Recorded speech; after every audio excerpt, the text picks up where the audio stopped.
morning, all of you. Please sit down. आज हम अपने टॉपिक में आते हैं, है ना। अपना आज देखेंगे हम कोठारी शिक्षा आयोग 1964-66। तो कोठारी कमीशन 1964-66 में इसको ये लागू हुआ था 14 जुलाई 1964 को। 14 जुलाई 1964 को शिक्षा आयोग के अध्यक्ष जो थे दौलत सिंह कोठारी की अध्यक्षता में 14 जुलाई 1964 को कोठारी कमीशन की नियुक्ति हुई थी। ठीक है, इसमें इन्होंने ये बताया था कि इसमें जब ये आयोग की स्थापना हुई उस टाइम पे एक सचिव थे और 14 सदस्य थे।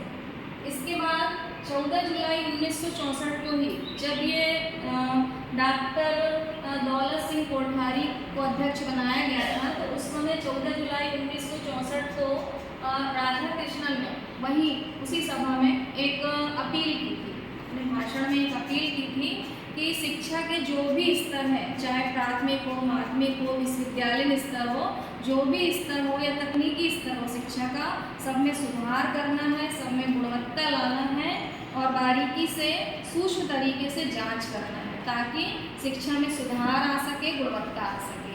ये राधा कृष्णन ने अपने भाषण में एक अपील की थी। कब? 14 जुलाई 1964 को जब कोठारी शिक्षा आयोग की स्थापना की गई थी या गठन किया गया था। उस समय दौलत सिंह कोठारी अध्यक्ष बनाए गए थे। उस टाइम पे एक सचिव थे, 14 सदस्य थे और उसी टाइम पर जब 14 जुलाई 1964 को डॉक्टर राधा कृष्णन ने अपने भाषण में अपील की थी कि इस तरह का होना चाहिए।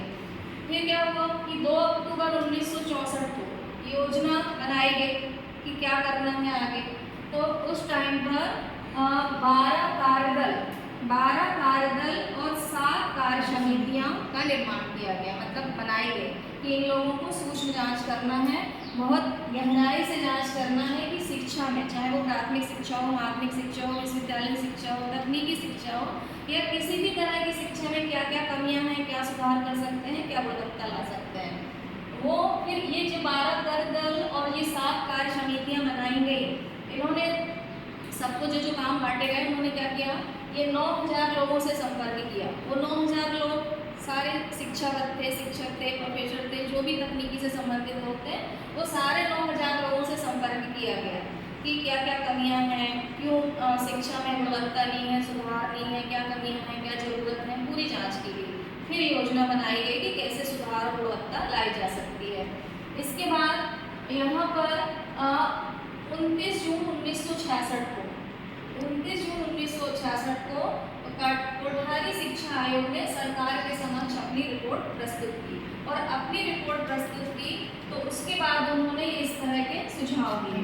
तो सुझाव में पहला सुझाव ये दिया कि शिक्षा एवं राष्ट्रीय शिक्षा और दूसरे नंबर पे बताया कि शिक्षक की स्थिति, अध्यापक शिक्षा, शिक्षक की संरचना, छात्र संस्था एवं जनरल, यहाँ विश्वविद्यालय शिक्षा का विस्तार, शैक्षिक अवसरों की समानता, विश्वविद्यालय प्रशासन एवं निरीक्षण, उच्च शिक्षा, कृषि शिक्षा, विश्वविद्यालय पाठ्यक्रम, वयस्क शिक्षा, विज्ञान शिक्षा, शिक्षण विधियाँ और व्यावसायिक प्रवृत्ति या जो अभियंत्र हैं, मशीन वगैरह, उनका कैसे उपयोग करना, क्या करना, तो कैसे शिक्षा में गुणवत्ता में सुधार लिया जाए।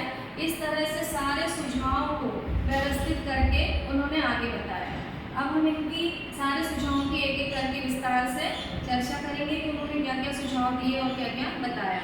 तो सबसे पहले इन्होंने बताया कि राष्ट्र शिक्षा के सबसे पहले उन्होंने क्या प्रस्तुत किया कि राष्ट्र शिक्षा एवं राष्ट्रीय लक्ष्य था। यहाँ पे देखते हैं एक मिनट, शिक्षा एवं राष्ट्रीय लक्ष्य था यहाँ पे, ठीक है। तो शिक्षा एवं राष्ट्रीय लक्ष्य में ये बताया कि कोठारी शिक्षा आयोग 1964-66 ने आयोग द्वारा नवीन उद्देश्यों को निर्धारित करते हुए समय देश की समान वर्तमान स्थितियों, जो उस टाइम की वर्तमान स्थितियाँ थी, आवश्यकताएं थी, उनको पूरा करने के लिए जो सिफारिशें की गई थी शिक्षा आयोग द्वारा, वो देश के लिए अनुकूल थी, जरूरी थी। तो उनके लिए कहा गया था कि शिक्षा द्वारा समाज का आधुनिकीकरण किया जाए, सामाजिक एवं राष्ट्रीय एकता की शिक्षा को मजबूत बनाया जाए, शिक्षा को उत्पादन संबंधित करना है, शिक्षा द्वारा सामाजिक, नैतिक और आध्यात्मिक मूल्यों का विकास करना है, शिक्षा के द्वारा प्रजातंत्र की रक्षा एवं उन्नति करना है। ये बताया था शिक्षा एवं राष्ट्रीय लक्ष्य।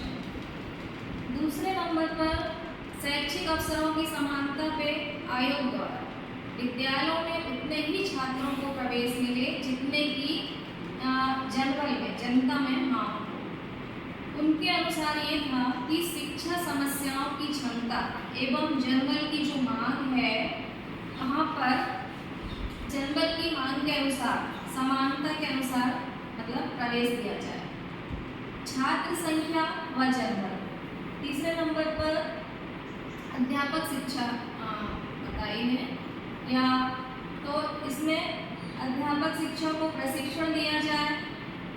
इसके बाद छात्र संख्या व जनबल में ये बताया था कि आयोग द्वारा विद्यालयों में उतने ही छात्रों को प्रवेश मिले जितनी उनकी मांग हो।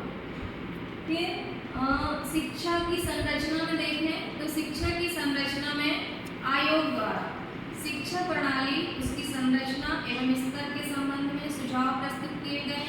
उसने अनेक स्तरों पर विभाजन किया। अनेक स्तरों पर विभाजन कैसे किया? जैसे नंबर 1 पर उन्होंने ये बताया कि जो पूर्व विद्यालय है, शिक्षा 1 से लेकर 3 वर्ष, है ना, पूर्व प्राथमिक मतलब जो 1 से लेकर कक्षा 3 तक की जो शिक्षा है। नंबर 2 7 से 8 वर्ष की प्राथमिक शिक्षा। उसके बाद 4 या 5 वर्ष की निम्न प्राथमिक शिक्षा, फिर 3 या 2 वर्ष की उच्च प्राथमिक शिक्षा।